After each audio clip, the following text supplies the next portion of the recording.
Caso tiene lugar la columna Sin Fronteras, la columna internacional del colectivo Marcha. En este caso vamos a estar conversando con Camila Parodi. Ella es periodista, feminista y antropóloga sobre todo lo que está sucediendo con Haití. Ya la tenemos conectada a Camila. Hola Cami, ¿nos escuchás?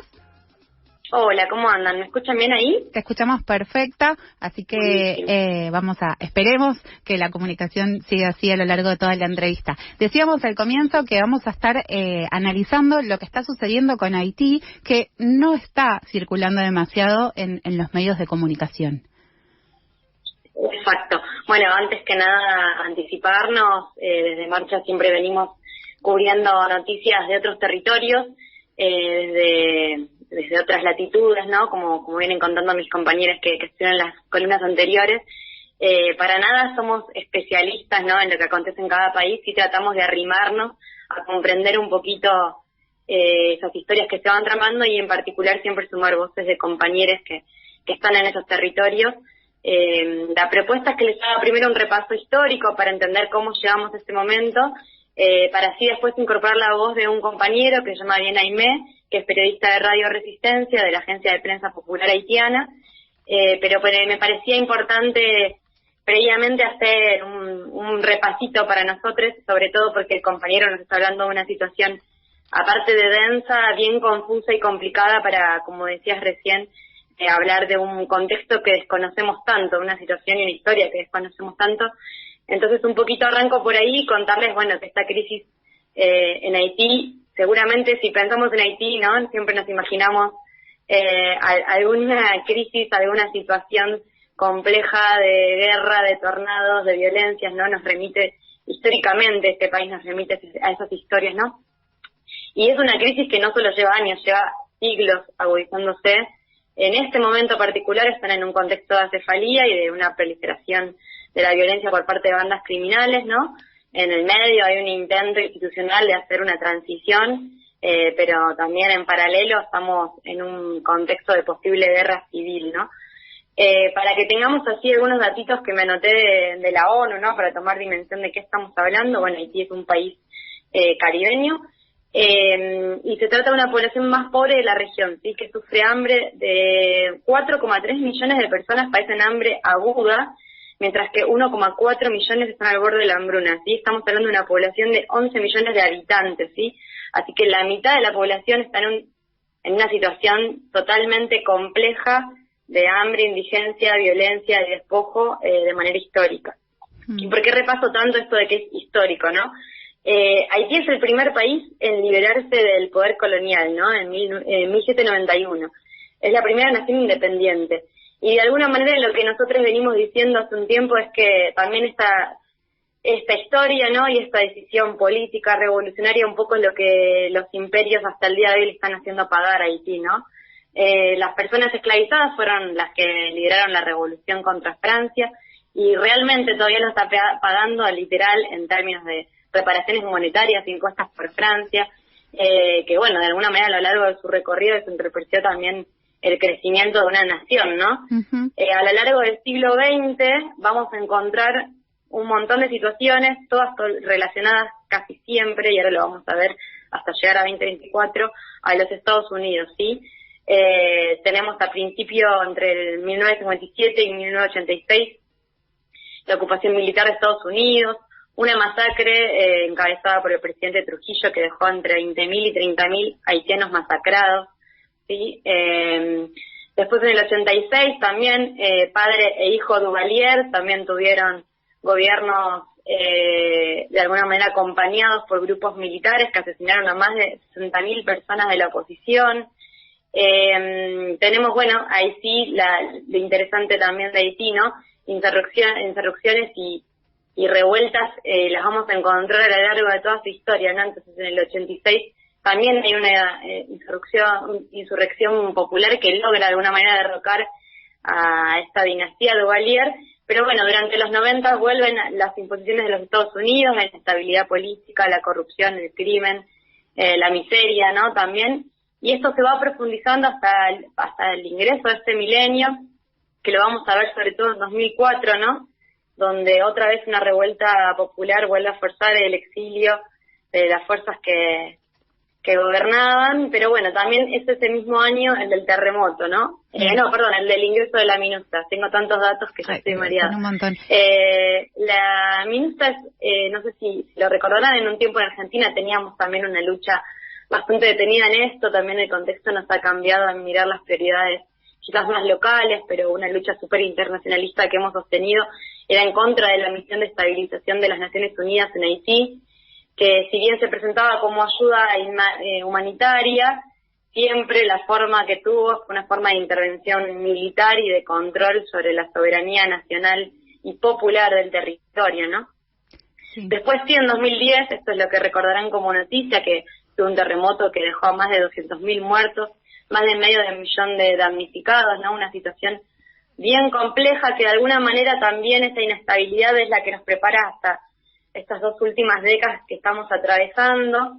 Acá en los más cerquita de nuestra historia más reciente, capaz que son nombres que empiezan a recordarse un poquito más, en el 2015, seguramente por fraude, por como se lo pudo denunciar en su momento, es elegido Jovenel Moisés que lo van a asesinar en 2023, ¿no? En 2021, perdón, más adelante en la historia, ahora nos vamos a adentrar ahí, pero eso, un empresario bananero también relacionado con el poder de los Estados Unidos, con el poder de las bandas narcos, que en 2016 construye el partido PHTK, que es el partido haitiano Tez-Calais, que de alguna manera es la fuerza política que hasta el momento se va reinventando y encontrando la fuerza para establecerse en el poder, no de manera democrática.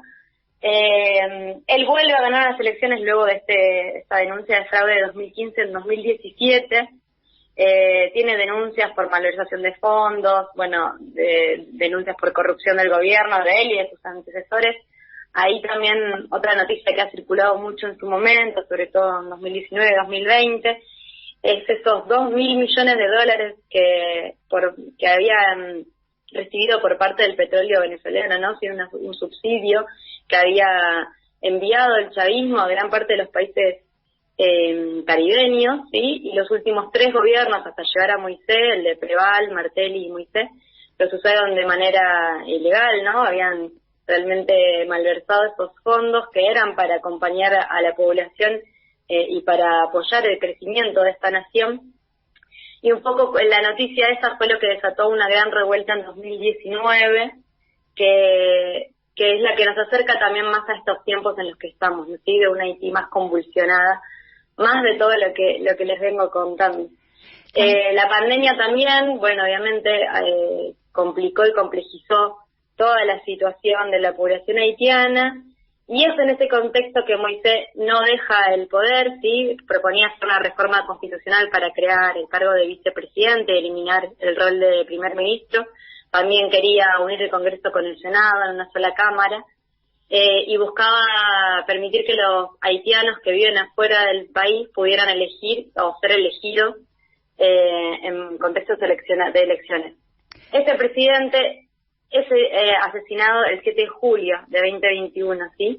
No sé si lo recuerdan, pero fue noticia en su momento, y hasta el momento la relación que se hace está claramente que fue un crimen político. No por esto queremos decir que Moisés tenía un compromiso con el pueblo, ni mucho menos, pero sí es un magnicidio que se da en un contexto en el que él no quería ceder el poder y en el que el primer ministro, quien era el primer ministro en su momento, ¿no? Ariel Henry, pareciera o podría ser que esté implicado. ¿Y por qué está implicado? Justamente porque Jovenel Moisés estaba interesado en sacar ese lugar de primer ministro y poder otorgar un vicepresidente para también asumir más poderes de los que ya tenía en ese momento. La situación no cambió mucho porque quien le antecede, Henry, en 2021, de alguna manera vuelve a replicar la misma lógica, no llamar a elecciones, mantenerse en el poder, no deja el cargo, no lo deja hasta hace unas semanas, ¿sí? Teniendo incluso toda la presión internacional, ¿no? En 2023, el año pasado, en el mes de octubre, se realiza lo que se llamó el Acuerdo de Montana, ¿sí? El Acuerdo de Montana justamente porque se hace en Canadá, junto a distintos países de las Naciones Unidas, pensando cuál era la transición democrática que tenía que tener Haití. Otra vez muy complejo porque es gran parte de los países del norte global opinando sobre las soberanías populares y pensando también procesos de intervenciones políticas militares, ¿no? Entonces sí, tampoco es conocido. que era la solución, pero de alguna manera se pone en foco la importancia de esta transición, ¿sí? De volver a un devenir democrático, de elecciones, de que el pueblo pueda elegir. Y bueno, llegamos a este año, ¿sí? Con todo este repasito, o sea, vinimos de 1700 hasta acá en 2 minutitos, pero para que entendamos, ¿no? Esa presión internacional que hay sobre este país, ese interés también extractivista que hay sobre Haití de la parte de los Estados Unidos, históricamente también en lo que le corresponde a Francia, ¿no? Pero bueno, un devenir de proyectos políticos de corrupción, de no tener interés en la voluntad popular y sí de la continuidad, ¿no? De este proceso, sí, de corrupción, como de malversación de fondos y de utilización para la misma casta, como le dicen acá, sí. Los que no nos representan, ¿no? Pero de alguna manera sí estamos evidenciando un gran sistema de castas y de complicidades históricas de las mismas familias de empresarios que por mucho tiempo se han beneficiado. Sí, Quienes salen a las calles sí. Esta vez no es una revuelta popular y esto es lo que lo hace particular y lo que lo complejiza aún más y como les decía hoy, nosotros acercamos una mirada pero todavía tampoco podemos tener con precisión el análisis de lo que está pasando porque es muy complejo, porque Haití incluso habla otro idioma, habla la mayoría en francés, entonces de por sí es muy complejo acceder a la información como mencionaban recién, pero sí algunas aproximaciones, ¿no? Este primer ministro que les contaba que asumió el poder después del magnicidio de Moisés y que posiblemente esté implicado en ese asesinato, había emprendido un viaje internacional y bueno, distintas organizaciones criminales utilizaron este viaje para unificarse y buscar forzar su salida de alguna manera, ¿no? Tomaron el aeropuerto, tomaron la penitenciaría, liberaron presos, sitiaron al puerto, rodearon incluso al aeropuerto. El objetivo era ese, ¿no? Que Henry no pudiera entrar ni volver al país. El presidente por un tiempo mantuvo su poder desde afuera, digamos, de manera remota, hasta que el 11 de marzo, por toda la presión que tuvo, renunció. Y ahí es cuando entra un nuevo ministro interino, ¿no? En esto que tiene Haití, de que todo el tiempo hay algún interino desconocido tomando poderes, que es quien declara el estado de emergencia, que es Michel Boisbert. Posiblemente esté nombrando bastante mal los nombres porque son todos en francés, así que pedimos disculpas por eso. Y un poco lo que sucede desde entonces, en estas últimas semanas, es el avance de bandas criminales sobre el territorio, la declaración del estado de emergencia de nada sirve porque se acrecientan las violencias, porque las familias no pueden salir de sus casas. Y justamente ahora vamos a escuchar a Bien Aimé, que es periodista de Radio Resistencia, de la Agencia de Prensa Popular Haitiana, y lo que nos costó, bueno, un poquito lo fuimos hablando con ustedes, poder dar con el compañero, no por su predisposición, todo lo contrario, pero en los últimos 3 días, cada vez que nos comunicábamos, él se estaba dirigiendo a otro lugar para preservar a su familia, porque determinado barrio había sido tomado por las bandas, porque tenía que trasladarse para poder seguir notificando. Él estaba dando noticias, está dando noticias al Medio Oriente, la verdad que es muy capaz y tiene mucha posibilidad también en un tema de idioma. Ahora van a escuchar que su castellano es bien claro, así como también habla en otros idiomas.